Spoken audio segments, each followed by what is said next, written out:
La France est dans un état catastrophique. Je l'ai dit plusieurs fois sur cette chaîne. La France est actuellement dans un état financier absolument catastrophique. Alors, on avait bien Bruno Le Maire, le gouvernement Attal, Emmanuel Macron qui disaient que non, que ça allait mieux, qu'ils avaient fait ce qu'il fallait pour réduire le déficit. Et puis, on s'est aperçu que Bruno Le Maire nous avait pas forcément tout dit, n'avait pas forcément dit toute la vérité. Et d'ailleurs, il est même accusé actuellement par la commission des finances de l'Assemblée nationale d'avoir caché la réalité de la dette en prévision des Et il élections. Donc, continue, et il il continue. continue. Et on a donc une dette qui est en train vraiment d'augmenter, d'exploser. Et le gros travail que va avoir le nouveau gouvernement, le gouvernement qui vient d'arriver, ça va être de réduire ce déficit, de réduire la dette française pour que ce soit tout simplement acceptable, puisqu'on est actuellement observé par absolument tous les organismes internationaux, que ça aille de la Commission européenne qui nous a mis sous surveillance, mais également le FMI et la Banque mondiale. Tout le monde a les yeux rivés sur la France parce que la réputation de la France, c'est quand même de faire n'importe quoi. Et comme toujours, dans ces cas-là, ce que je vous dis, c'est que les sous-sous, ils vont venir les chercher dans votre popoche.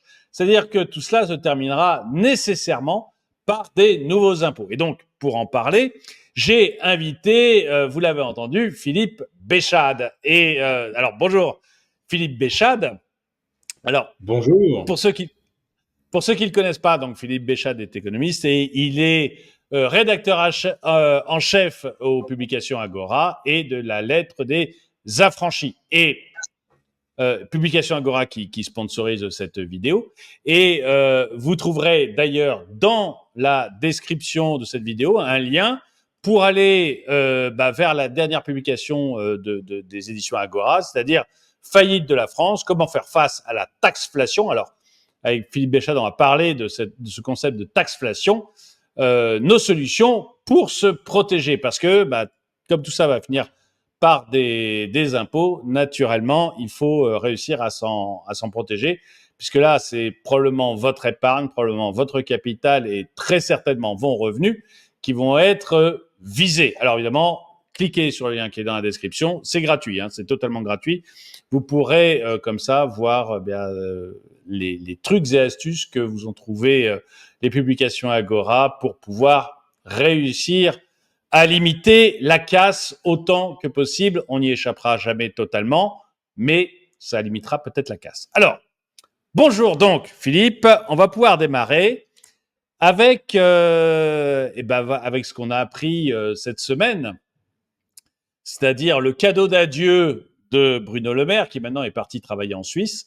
Le cadeau d'adieu mais il nous garantit qu'il reste habité à Paris. Il va travailler en Suisse, mais il nous garantit que lui restera habité à Paris en allant travailler en Suisse. Je ne sais pas comment. Le cadeau de départ, donc, c'est un déficit à 5,6% au lieu des 5,1 qui nous promettaient le mois dernier. Alors, est-ce que c'est important, Philippe, et à quoi ça nous conduit ce genre de petite erreur de calcul? Voilà, c'est une petite erreur de calcul. Alors, comme d'habitude, la réalité est ambivalente.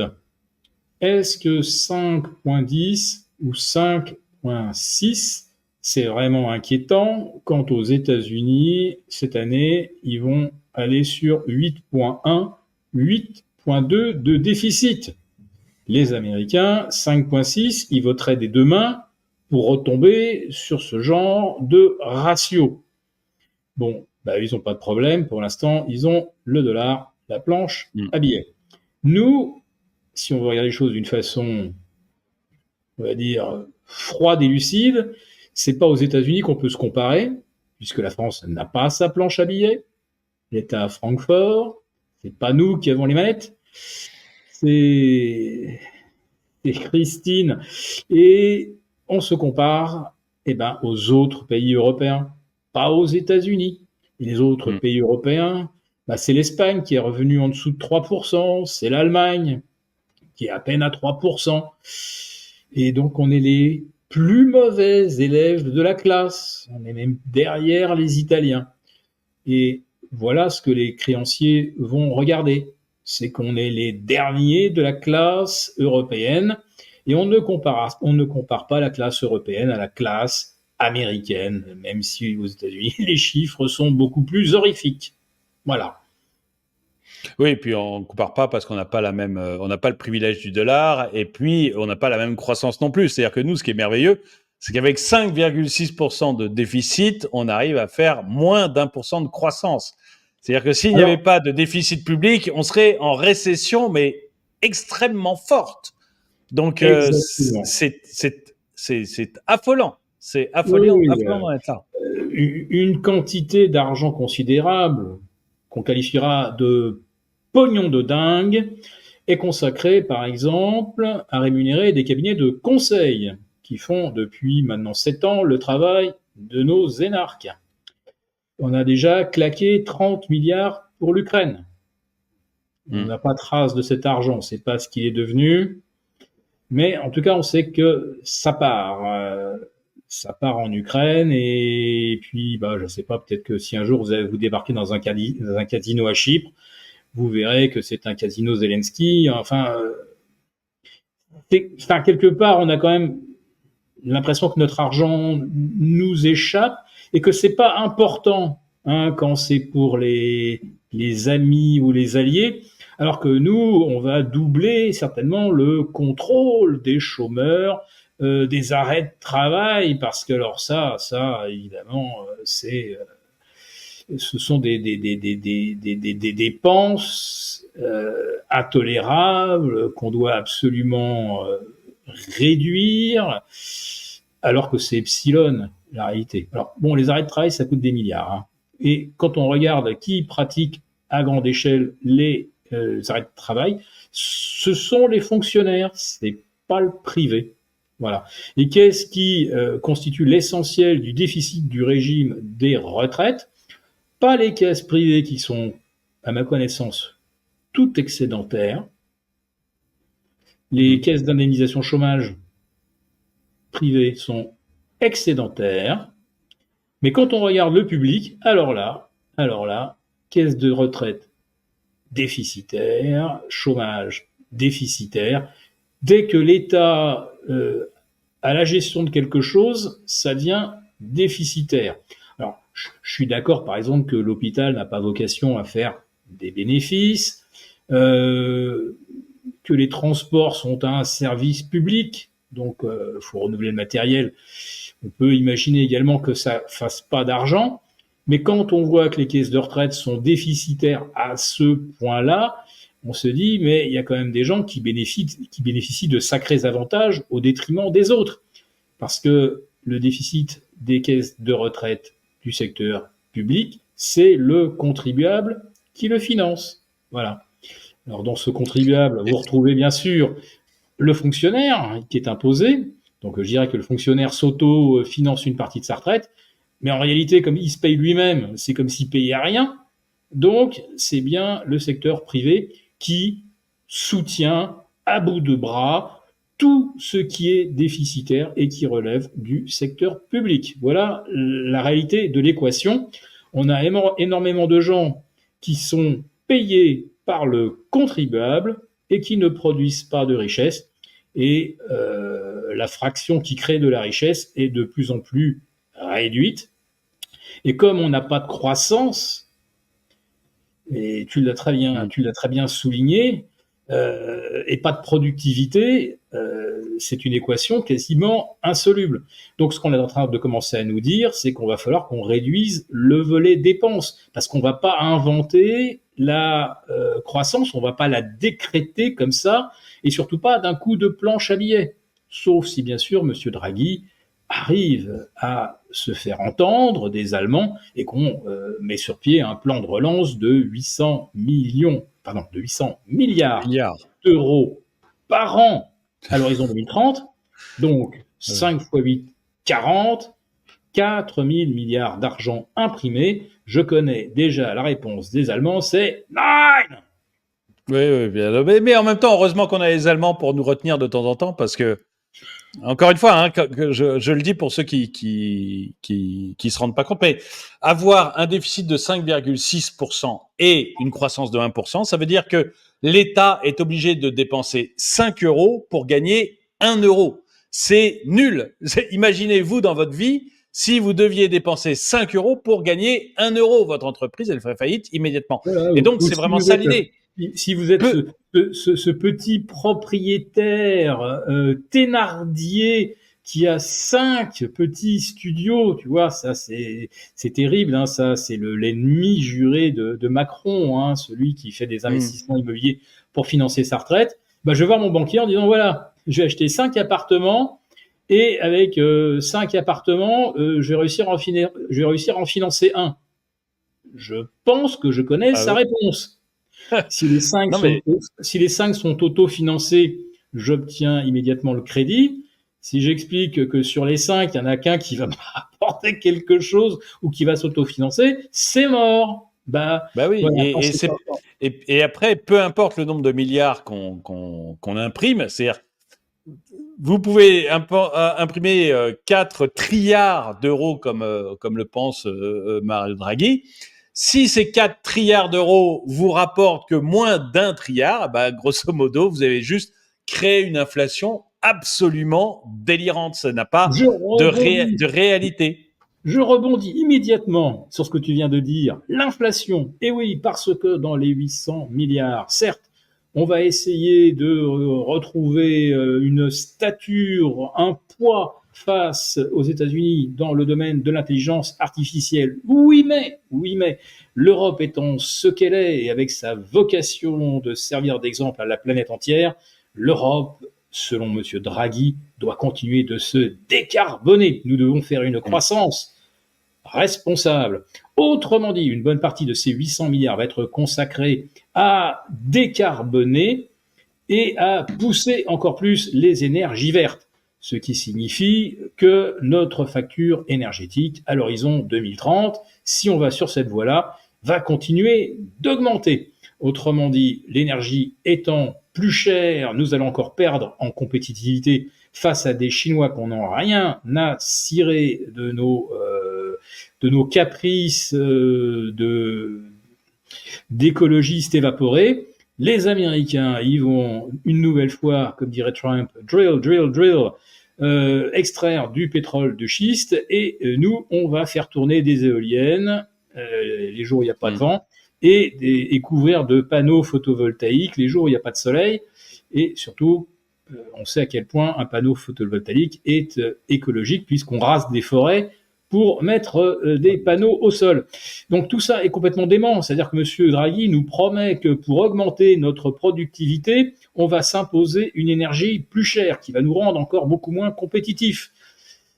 Voilà, mais c'est un Non, mais dogme. c'est délirant. C'est délirant. On ne peut rien, c'est un dogme, c'est un totem, c'est une icône.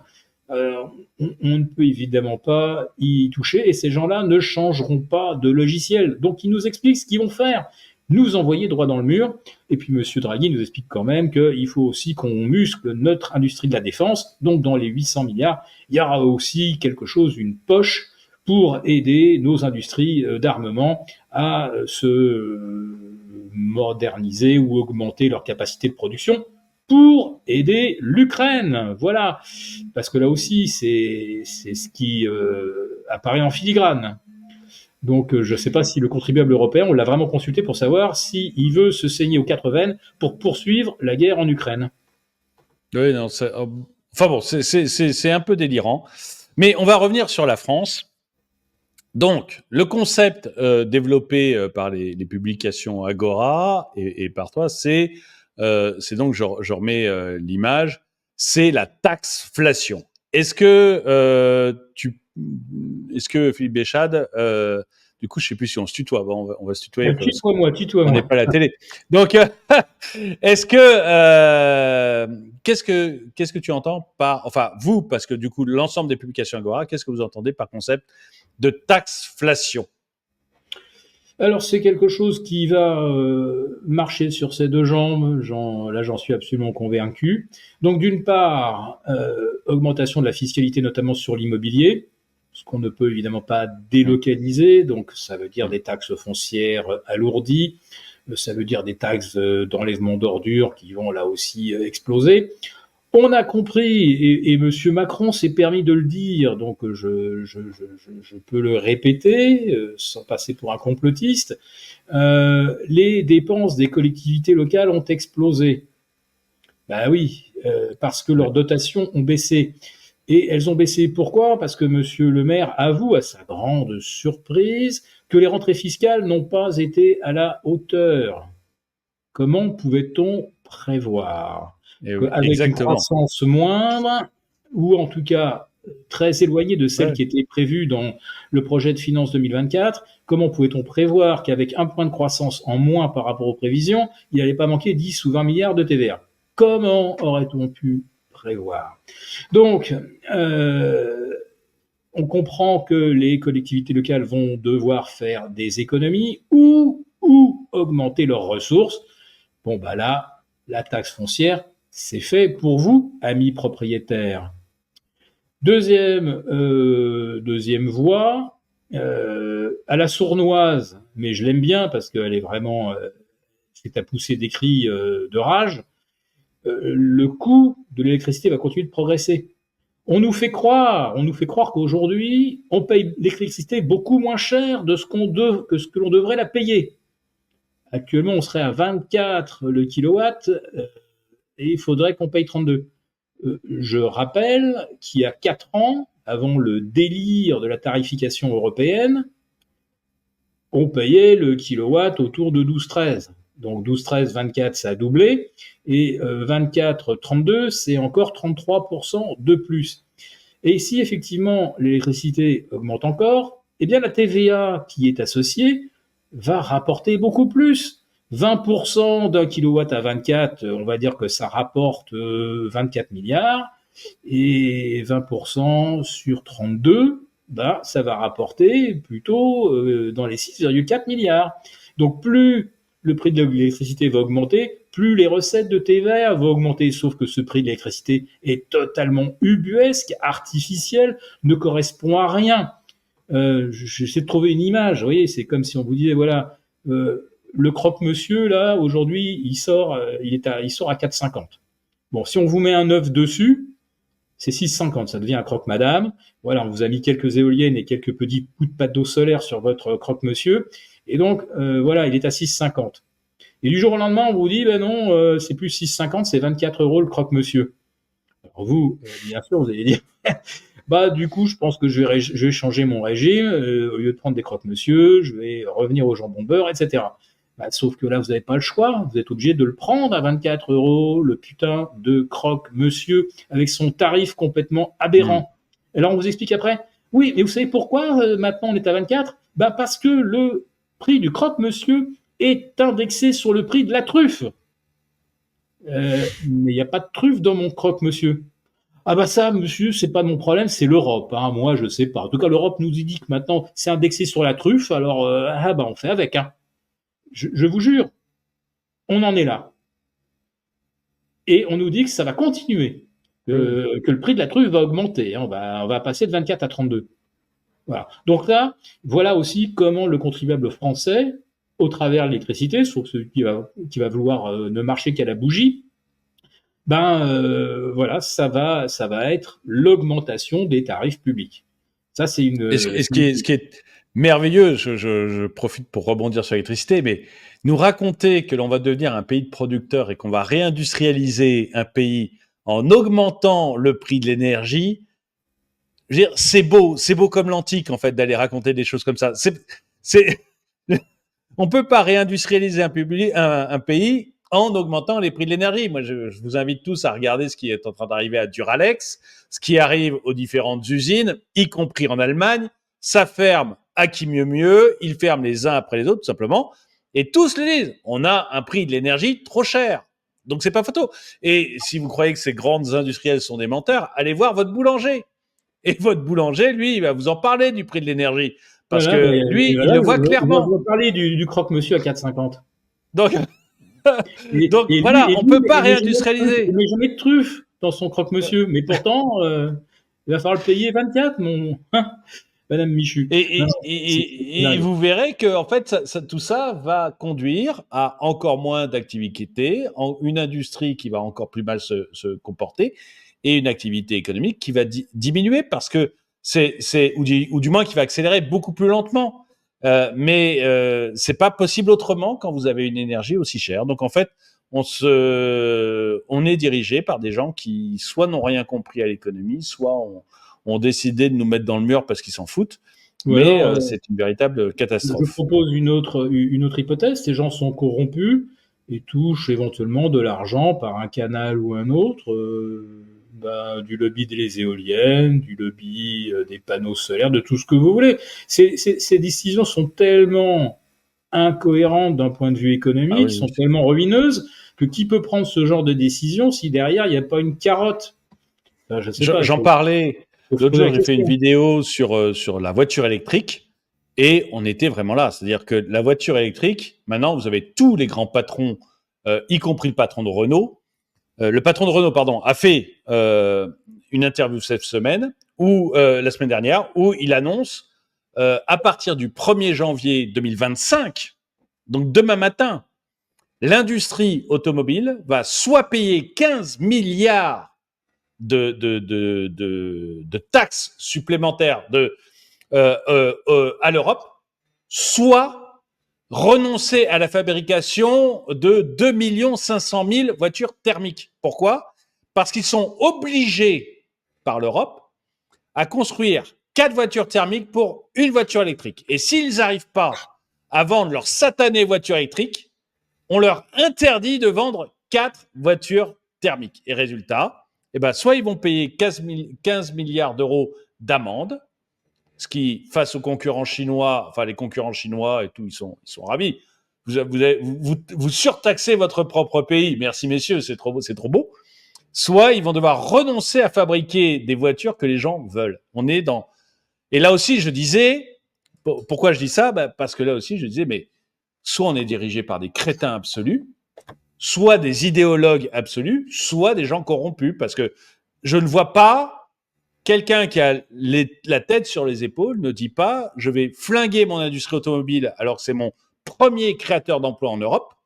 Je ne vais pas flinguer mon industrie automobile. » Tout ça pour rien. Il y a un moment, soit on est fou, soit on est totalement nul, soit on est totalement voué au culte de l'écologie, soit on est corrompu. Enfin, il y a un moment, je ne voyais pas d'autre solution. Enfin, ce qu'il y a, c'est que le culte de l'écologie, il repose sur ce postulat. Si on ne fait pas quelque chose, on va tous mourir. On en revient toujours à ce levier de la peur. Si on ne fait rien, on va tous mourir.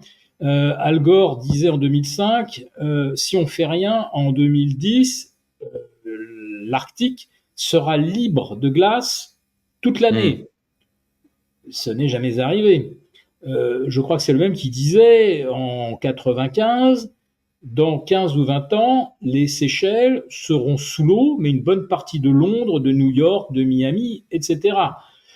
Je rappelle que depuis 20 ans, non seulement les Seychelles ne sont pas sous l'eau, mais qu'ils ont construit 4 aéroports supplémentaires et que des tas d'investisseurs ont construit au ras de la plage des resorts de grand luxe, comme si l'eau n'allait pas monter de 5 mètres.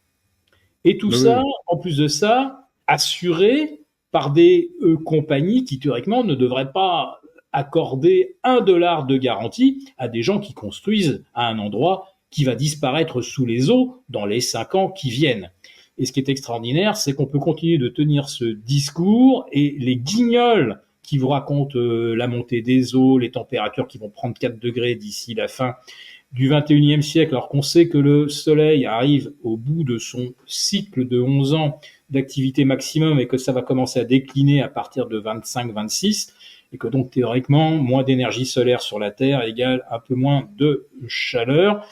On peut raconter n'importe quoi et ces gens sont continuellement interviewés à la télé, circulent dans des jets privés ou en première classe avant de gagner leur suite et de descendre dans le hall pour faire leur conférence et raconter la nouvelle fable qui va bien sûr être reprise ensuite par tous les eurocrates, tous les écolocrates, pour nous imposer des tas de mesures débiles. Alors comme tu parlais de taxes, je rebondis à nouveau là-dessus, puisqu'effectivement, tu as raison.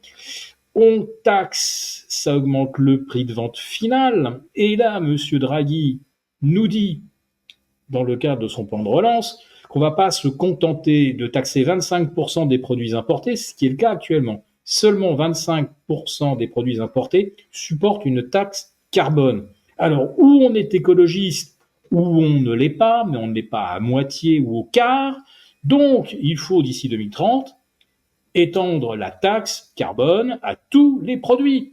Voilà, on fait les choses ou on les fait pas, mais on les fait pas à moitié. Je peux vous dire que si on met de la taxe carbone sur tous les produits importés, je vous raconte pas le niveau de l'inflation. Donc, on reste là dans, effectivement, la taxeflation. Oui, c'est ça. Taxer plus le carbone qui rentre, c'est de la taxeflation. Et maintenant, si tu me permets, j'enchaîne sur l'autre volet, qui est que pour aller chercher de nouvelles recettes en France, spécifiquement, parce que la taxe carbone, ça sera les taxes européennes de l'Europe. Là, on va revenir en France.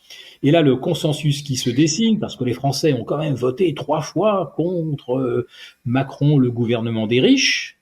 Et donc, le consensus qui se dégage, et on comprend que M. Barnier ne rejette pas de façon définitive l'idée que la flat tax sur les revenus mobiliers, peut-être qu'on pourrait à nouveau l'aligner sur les revenus. Ce qui veut dire que pour ceux qui, le chef d'entreprise, toi petit chef d'entreprise qui nous écoute, si tu te rémunères un petit peu sous forme de dividende, tes revenus vont être taxés non plus à 30, mais à 65 ou 70% en fonction de ta tranche marginale d'imposition. Donc voilà, autre piste. Pour l'instant, c'est pas encore tranché, mais on ne peut pas ne pas l'évoquer. Comme les revenus de valeur mobilière, ça concerne, allez, on va dire les 5% de Français les plus riches, ceux-là, les riches peuvent payer. Hein, ça devrait être notre quatrième. Vous voyez, on a liberté, égalité, fraternité. Les riches peuvent payer. Ça devrait être c'est un peu ça de notre devise nationale. Donc voilà ce qui nous pend au nez, et voilà un petit peu dans le dossier qu'on propose à ceux qui voudront bien le télécharger, des solutions pour éventuellement essayer de réduire leur potentiel impôt sur les plus-values qui risque d'augmenter fortement en 2025. Et alors là, je vais vous dire un truc qui va vous hérisser. Le problème de la taxation sur les plus-values, c'est que si la loi de finances 2025 le propose, les plus-values seraient taxées plus fortement de façon rétroactive. Ah oui. Quant à l'impôt sur la fortune, comme on sait, c'est un impôt sur des bénéfices non réalisés, sur des bénéfices latents. Voilà. Moi, j'ai du mal, effectivement, avec la taxation de bénéfices latents. Mais finalement, Kamala Harris propose la même chose aux États-Unis. Donc, j'ai l'impression que de façon universelle, si M. Barnier a envie de justifier, de déplafonner, plutôt de retirer le plancher des 30%, et il pourra toujours dire, regardez, les États-Unis sont les premiers à augmenter l'impôt sur les plus-values boursières, et en plus, ils taxent même des profits non réalisés. Voilà. Oui, parce que imposer les profits non réalisés, c'est-à-dire que la personne n'a pas encore vendu, si vous voulez, il a acheté des actions, par exemple, il les a pas encore revendues, mais on décide je suis chef d'entreprise et j'ai 51% parce que je garde le contrôle. La valeur de mon entreprise augmente, on va me taxer sur la valeur de mon entreprise. Market, fiscalement, voilà.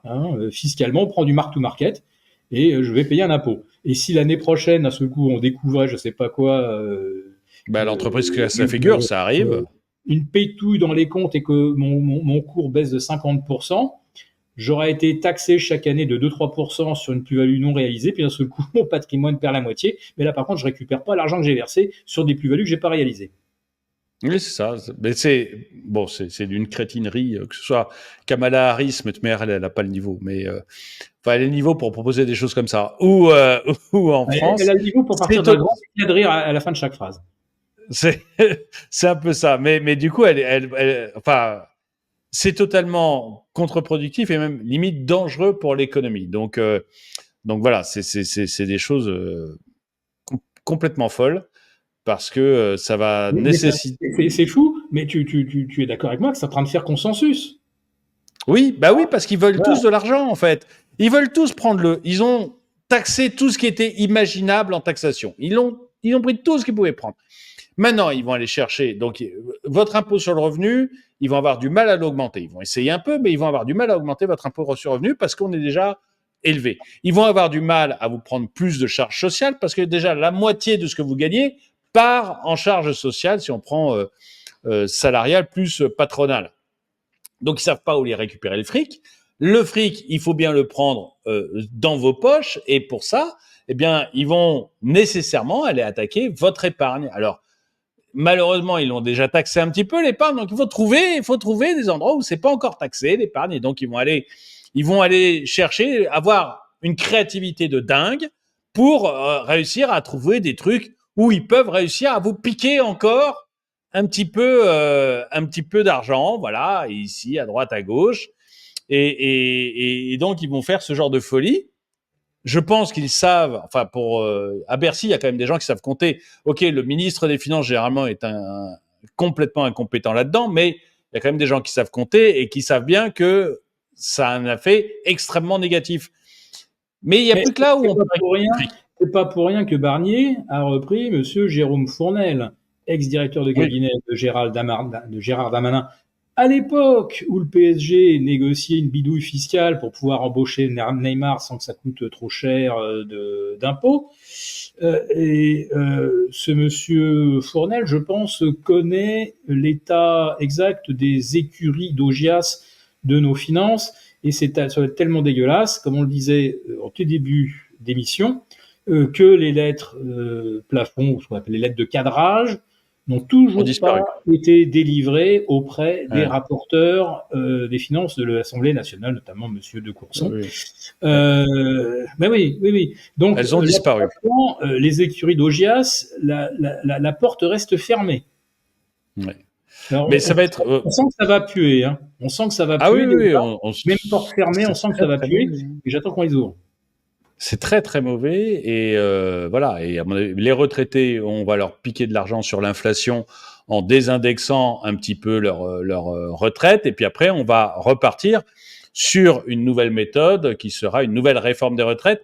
Alors, si vous avez cru à la retraite à 60 ans, vous qui nous regardez, juste en passant, hein, actuellement en Italie, on est en train de parler de la retraite à 70 ans et en Allemagne, on est en train de parler de la retraite à 71 ans. Donc, je peux Ouais. vous dire que la retraite à 60 ans en France, vous pouvez toujours l'attendre. Et, et vous allez vous taper une réforme. Et si vous voulez, la retraite, c'est ce qui coûte le plus cher dans le budget général de l'État. C'est 15% du PIB. Et donc, vous pouvez être certain de deux choses. Un, désinflation des retraites, des indexations des retraites, ou du moins moindre indexation des retraites en janvier et une réforme des retraites dans 1 ou 2 ans, peut-être juste après les élections. On va peut-être laisser passer les élections. Si nos créanciers, si BlackRock veut bien, on laissera passer les élections. Et Qui est ce juste derrière, BlackRock? Mais qui est ce une. BlackRock? Euh, tu parles du gars là avec son costume sur mesure qui s'appelle Larry Fink et Oui. qui est pris en photo régulièrement à l'Élysée aux côtés de Monsieur Macron, c'est ça? Bah oui, c'est lui qui nous Ah, prête l'argent en même temps, hein, donc on est ouais, bien ouais. obligé de lui cirer les Mais c'est chaussures. bien lui alors, c'est bien, on parle Et bien de ouais, ça. c'est bien lui. Et donc, s'il nous laisse un peu respirer, bah, ça sera après les élections. Mais après les élections, vous aurez une nouvelle réforme des retraites et on vous annoncera que finalement ce n'est pas 64, c'est 65, voire 66 ans. Et on vous citera l'Allemagne qui sera à ce moment-là dans des discussions sur 71 et l'Italie qui sera passée à 70.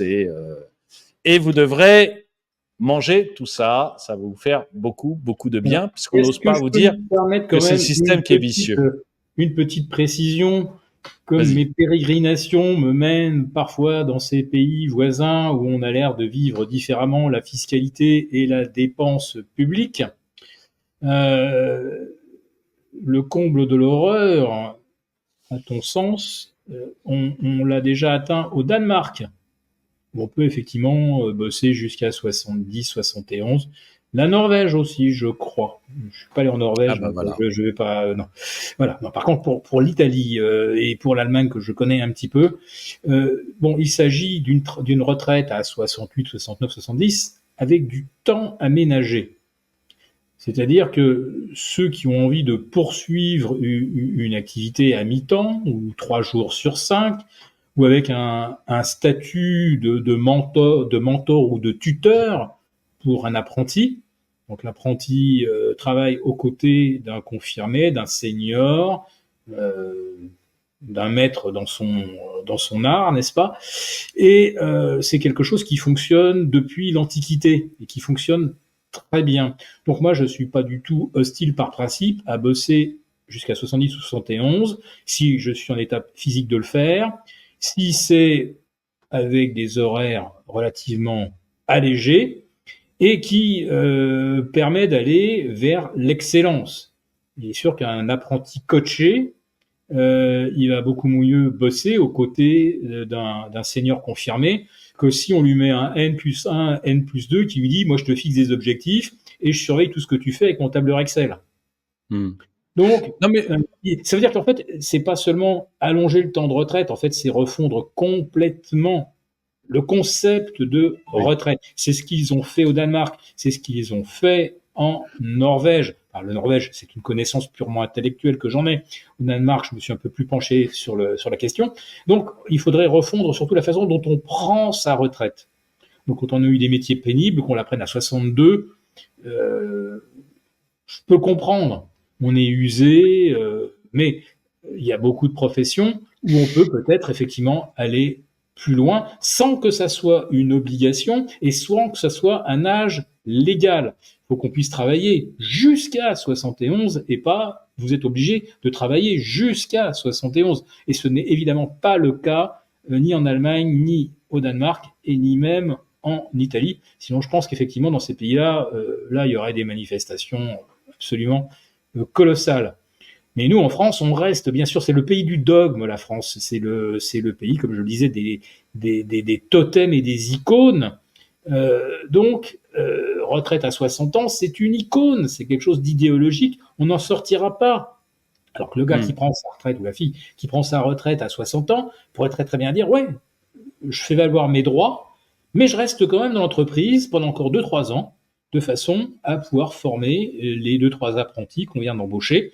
Je vais veiller sur eux, je vais les aider, pendant que les gens qui sont confirmés, eux, vont produire à plein régime. Moi, je fais du tutorat et j'aide jusqu'à 63 ans. Voilà, il faut arrêter avec ces dates butoirs et tout. Mais en France, il y a un état d'esprit, c'est à se demander si on peut seulement envisager d'en changer. Alors oui, alors pour finir avec la retraite, après on va parler de quelque chose de très important sur l'épargne. Mais pour venir à la retraite, moi je suis pas du tout, je ne crois pas à la retraite par répartition parce que je trouve que c'est une pyramide de Ponzi et que qu'on vous dise 60, 62, 64, tout ça c'est reculer pour mieux sauter et c'est un peu ce que je voulais dire, c'est-à-dire que on n'aura pas d'autre choix que de retarder tout le temps l'âge de départ à la retraite, simplement parce qu'il n'y a pas assez d'actifs par rapport aux retraités, que ça va pas du tout aller en s'arrangeant, et que du coup, eh bien, la retraite pour moi c'est des faux droits. Donc je suis contre ce système de retraite. Je pense qu'on devrait à la limite assurer une retraite minimum à tout le monde, et après chacun se débrouille et fait de la capi de son côté pour s'en sortir. Mais bon, c'était pour mieux Alors, expliquer à quelle la était ma Dubaïote pensée. ou à la Pas... singapourienne? Oui, oui, oui, mais voilà, il y a un minimum, donc on le fixe, quel est le minimum pour que quelqu'un vive décemment, et puis le reste, c'est à lui de se débrouiller, parce que, très honnêtement, le système des retraites tel qu'il existe aujourd'hui, s'il était fait par une entreprise privée, le patron de l'entreprise privée serait en tôle, et c'est arrivé, les patrons d'entreprises privées qui ont fait ça s'appellent Ponzi et Madoff. Et tous les deux se sont retrouvés en tôle. Madoff a encore, je crois, 91 ans de prison à faire. Donc, Oui. voilà. Maintenant, il les fera du fond de sa tombe. Hein. Oui, je pense que là, je ne sais pas si on relâche le cercueil ou pas. Mais c'est vous dire, voilà, c'est des trucs qui ne peuvent pas fonctionner. Ça ne peut pas fonctionner. Mais voilà, ça a été mis en place en 41. Alors on vous dit, oui, mais je vais arrêter avec les retraites. Mais on vous dit Conseil national de la résistance, pas du tout. Le régime par répartition, c'est Pétain en 1941. Mais comme ça ne serait pas acceptable, de le dire, on vous dit Conseil national de la résistance, non, c'est Pétain en 41. Pour une seule raison, c'est qu'avant, ça marchait par des fonds de capitalisation en France, comme dans la plupart des pays d'ailleurs. Ça marchait par des fonds de capitalisation, mais en pleine guerre, Pétain a besoin du fric. Donc, il fait razzia sur tout l'argent qui est en capi. À ce moment-là, on lui dit, mais OK, mais comment on fait vivre les retraités? Il dit, ceux qui travaillent cotisent pour les retraités. On prend l'argent à ceux qui travaillent, on le donne aux retraités. Et c'est comme ça qu'est née la retraite par répartition sous Philippe Pétain en 1941. Voilà. Bon, mais je coupe court parce que c'est pas le sujet de la vidéo, mais un point, moi, qui me semblait très intéressant et que tu développes, et c'est vrai qu'on en a entendu un peu parler, ça serait une idée qu'a l'État pour, en fait, carrément piquer notre épargne, entre guillemets, c'est-à-dire venir récupérer de l'argent que vous avez, vous, en épargne, et s'en servir bien généreusement sous des prétextes variés et probablement sous un emprunt plus ou moins obligatoire, quelque chose qu'on a déjà connu en France et qui permettrait à l'État de mettre vos sous-sous dans sa poche sans que vous en aperceviez du tout. Tu développes un peu cette idée que tu avais? Oui, cette idée, elle a commencé à hanter les rédactions. C'était la fuite, ballon d'essai, bien sûr, tout le monde avait compris. Quel est le degré d'acceptabilité d'un nouvel emprunt quasiment obligatoire qui dirait pas son nom? Il y aura peut-être une carotte fiscale à la souscription, peut-être une défiscalisation des revenus, etc. Mais en réalité, l'argent qui dort, ça n'existe pas. Il dort sur le livret A, il dort sur des comptes épargne retraite, les pertes, c'est de l'argent effectivement pas très actif puisqu'il est placé en emprunt d'État. Donc oui, c'est assez pépère. Donc on peut dire qu'il dort, mais cet argent est placé. Donc de quel argent parle-t-on quand on dit on va faire travailler l'argent qui dort? Mais quel est l'argent qui dort? Il n'y en a pas en réalité. On va faire quoi? On va ratisser les quelques centaines d'euros sur le compte courant, le plan d'épargne du petit dernier, le CEL. Enfin non, ça n'a pas de sens. Sur quel argent espère-t-on mettre la main? En réalité, c'est de l'argent qu'on va créer, tout simplement. C'est-à-dire qu'on va créer un emprunt auquel vont souscrire des gens qui ont déjà un petit peu d'argent, j'imagine. En tout cas, plus que ceux dont le dernier euro est investi dans un livret A, dans de l'assurance vie, etc.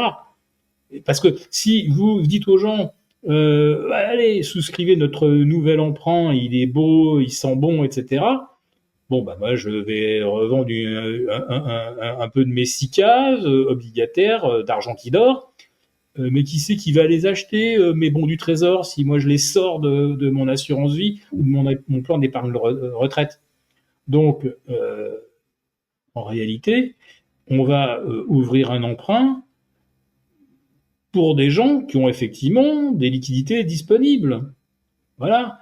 Et je pense que là, le profil correspond peut-être davantage à celui de Monsieur BlackRock qu'au Français qui a du mal à mettre de l'essence dans son réservoir pour aller bosser, ou chauffer toutes les pièces, ou faire 2 repas sur 3 ou un repas sur 3. celui-là, il a plus de sous. Donc ce grand emprunt, en réalité, ça va consister à créer de l'argent à partir de rien, qui va nous être avancé par des gens qui en ont peut-être beaucoup, et cet emprunt sera gagé effectivement sur l'épargne ou le patrimoine financier non réalisé des Français, parce qu'ils ont aussi de l'immobilier. Donc on peut considérer que c'est aussi du patrimoine réalisable. Mais je me dis, quel est l'argent qu'on va faire travailler de façon active et qui n'est pas déjà aujourd'hui investi dans la dette française? Oui, mais c'est vrai qu'on entend beaucoup, notamment Bruno Le Maire, enfin maintenant le regretté Bruno Le Maire, puisqu'il n'y est plus, mais parce qu'il nous aura quand même fait rire pendant 7 ans, donc quelque part on va le regretter.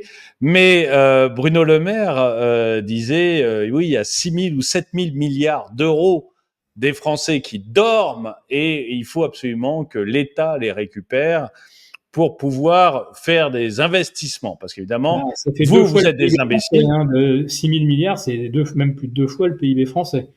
Oui, Je c'est savais ça. pas Je ne sais pas d'où il que les sort. Français avaient autant d'argent sous leur matelas qui dormait. Et voilà. Et Bruno Le Maire trouve que les Français sont des imbéciles incapables de placer leur argent et que lui y arriverait beaucoup mieux.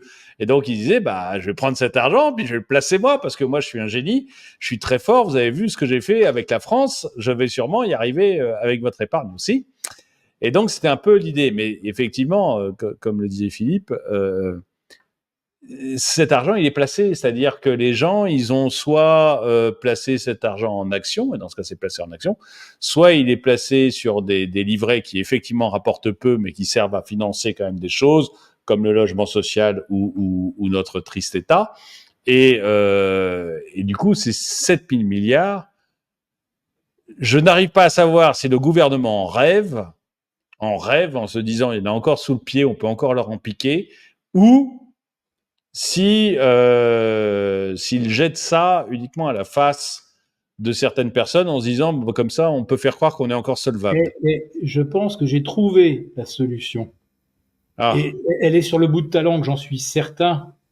Ça s'appelle en même temps. ah oui. Donc, en même temps, il y a 6 ou 7 000 milliards qui sont placés en bons du trésor et autres produits d'épargne un petit peu somnolents. Et en même temps, cet argent est disponible. C'est Je- ça. C'est le double voilà. impact de C'est l'argent. probablement un en même temps.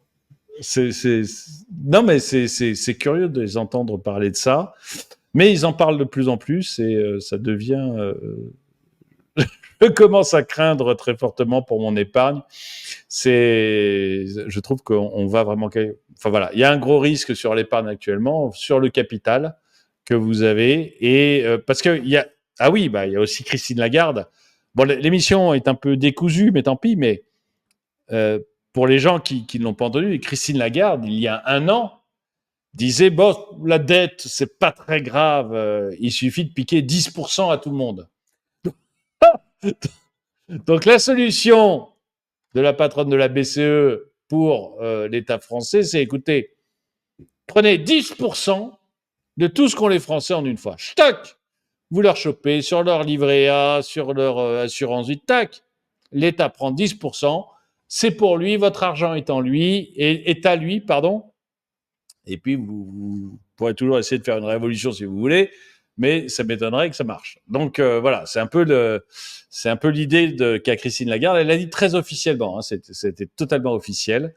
Et, euh, et donc je suis inquiet pour mon capital parce que 10% ça me paraît énorme, mais je les sens bien capables d'essayer de m'en piquer un peu.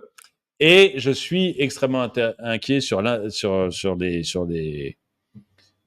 revenus de ce capital, que ce soit Ben des oui. dividendes ou des intérêts, etc. Surtout, Parce que voilà, là, on va surtout le dividende et puis les intérêts ouais. d'emprunt, puisque c'est effectivement ça qui peut constituer un complément de revenu. D'ailleurs, c'est à ça que sert un plan d'épargne sous forme d'assurance vie. C'est obtenir un complément de revenu au travers d'instruments pas très risqués. Et plus on vieillit, moins on prend évidemment de risques. Et donc là, la fiscalité, je pense que les 30% de plafond ont vécu. Mais ce qui est incroyable, c'est que 30%, c'est déjà énorme par C'est déjà rapport à ce qui se gigantesque. pratique dans les autres pays. Et je parle pas du Royaume-Uni, ou je parle pas de l'Italie, où le régime pour les actions, et notamment les stock options, est beaucoup plus favorable. C'est-à-dire qu'on a déjà un des régimes les plus confiscatoires à 30%, et on se dit que finalement, comme c'était une injustice par rapport aux pauvres qui se sont encore bien plus appauvris depuis 7 ans sous Macron, je pense que c'était pas beaucoup mieux sous Hollande. Hein. Je veux même pas Ouais. incriminer totalement Monsieur Macron, mais la paupérisation des classes moyennes, elle date en fait de 2000 et de l'euro. Bon, c'est un autre débat, mais c'est vrai que la paupérisation des classes moyennes s'est franchement accélérée depuis 7 ans, où le creusement des écarts en faveur des riches et des ultra riches, avec une fortune multipliée par 5 hein, pour les milliardaires français en 7 ans, c'est juste colossal quand même. Hmm. Voilà. Donc il y a effectivement une forme d'injustice et les 30% effectivement favorisés. Donc, puisqu'il y a eu des favorisés, bah, les favorisés, maintenant, bah, on va leur présenter l'addition au, au nom de la justice sociale, du modèle social, de tout ce qu'on veut. Mais attendez-vous à voir effectivement vos plus-values boursières ou vos revenus de Revenu du portefeuille. capital, oui, oui. Donc c'est pour ça que le rapport qu'on vous présente, il y a quelques astuces pour essayer de réduire au maximum hein, l'impact de l'imposition sur les plus-values. Alors il n'y a pas de solution miracle, s'il y en avait, ça se saurait, mais au moins il y a des choses à faire et bon qui vont rien changer à l'état d'esprit de l'État, à sa rapacité, mais bon au moins vous allez peut-être réussir à en sauver un petit peu. Voilà, c'est l'idée. Eh ben, je vous rappelle donc, merci donc Philippe Béchade. Je vous rappelle que si vous voulez télécharger ce rapport donc des éditions Agora sur comment faire face à la taxeflation, le Oui, aux fonctionnement taxes de foncières, par l'épargne exemple, et on aux peut aussi impôts. le dire, ça fait partie du dossier sur les taxes foncières. Il y a des choses à tenter. Enfin voilà, il y a toute, on va dire, il y a une boîte à outils. Euh, Voilà. Et ça ne peut qu'atténuer au moins un petit peu les conséquences de ce qui arrive. Voilà. Alors, ce qui est bien, c'est la boîte à outils, qu'avec Barnier, ça va arriver avec le sourire et la bonhomie, au lieu oui. des invectives contre les Français qui ont trop dépensé, qui vivent au-dessus de leurs moyens, etc., etc. Et donc la boîte outils est gratuite, donc vous n'hésitez pas, vous allez dans la description de la vidéo, vous cliquez et vous pourrez télécharger ce guide qui est totalement gratuit.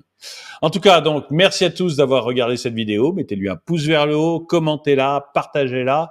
Merci à tous ceux qui soutiennent la chaîne et moi je vous dis à très bientôt.